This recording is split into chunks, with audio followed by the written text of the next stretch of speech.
আসসালামু আলাইকুম প্রিয় ভাই ব্রাদাররা, আশা করি সবাই ভালো আছো। তো একটা কথাই বলবো আজকে। আসলে সবকিছু রিসার্চ করার পর তুমি একটা জিনিসই পাবে জীবন থেকে, সেটা হচ্ছে জীবন কিন্তু আসলেই এতটা সহজ না। জীবন কিন্তু আমরা যেমন ভাবি জীবন কিন্তু আসলে তেমন না। জীবন কিন্তু আসলে অনেক বেশি কঠিন। কারণ আজকে ফেসবুকে স্ক্রল করতে করতে আবু সাইদ, যাকে নিয়ে বাংলাদেশে আসলে বেশ কিছুদিন আগে, 1-1.5 মাস আগে আহ, মানে তার সাহায্যের জন্য টাকা উঠানো হচ্ছিল। সেটা হচ্ছে তরসব বিল্লাল এবং আরো লোকজন, রাব্বি সবাই সহ টাকা উঠাচ্ছিল। তার চিকিৎসার জন্য লিভার ক্যান্সার হয়েছিল, কিন্তু আসলে সেই টাকা পরিপূর্ণ উঠানো হয়ে যায় 30-40 লাখ, কিন্তু দেখেন সেই টাকা কিন্তু আজকে তাকে বাঁচায় রাখতে পারে না। সে কিন্তু আজকে কবরে চলে গেছে।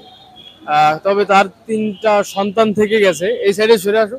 তবে তার 3টা সন্তান থেকে গেছে, আর তার স্ত্রী আছে। তো এটাই বিষয়। দুনিয়ার সমগ্র দুনিয়াও যদি তার কাছে এনে দিত, তার মৃত্যুর সময় যদি চলে আসে, তারপরে কোনো কাজ হইতো না।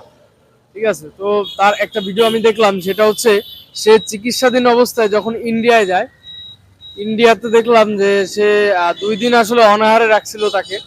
ট্রিটমেন্টের জন্য অনেক কিছু করা লাগে। তো আহ, আমার দেখা যাচ্ছে না, ক্যামেরা ডাউন। ট্রিটমেন্টের জন্য অনেক কিছু করা লাগে। তো এই ক্ষেত্রে তাকে 2 দিন না 3 দিন অনাহারে রাখছিল। তো তার গাল, দেখলাম যে গালের চামড়া শুকায় গেছে একেবারে। দাঁতও মনে হচ্ছে যে মনে হয় কতদিন খায় না, মাসের পর মাস, বছরের পর বছর। তো সে দেখলাম যে চোখের পানি নিয়ে তার ঠোঁটে দিচ্ছে, তার জিহ্বায় দিচ্ছে। মানে ওনার ওই জিনিসটা দেখে আমি উপলব্ধি করতে পারলাম আসলে আসলে জীবন কেমন। ঠিক আছে। আজকে তার অসুস্থতা ধরা পড়ছে, আল্লাহ তাআলা এক ওসিলা দিয়ে তাকে নেবে। এরকম অসুস্থতা তো আপনার আমারও হতে পারে। তো আমরা এই যে কি সুন্দর সুস্থ সবল এখন হেঁটে বেড়াচ্ছি, নামাজ পড়তে পারতেছি।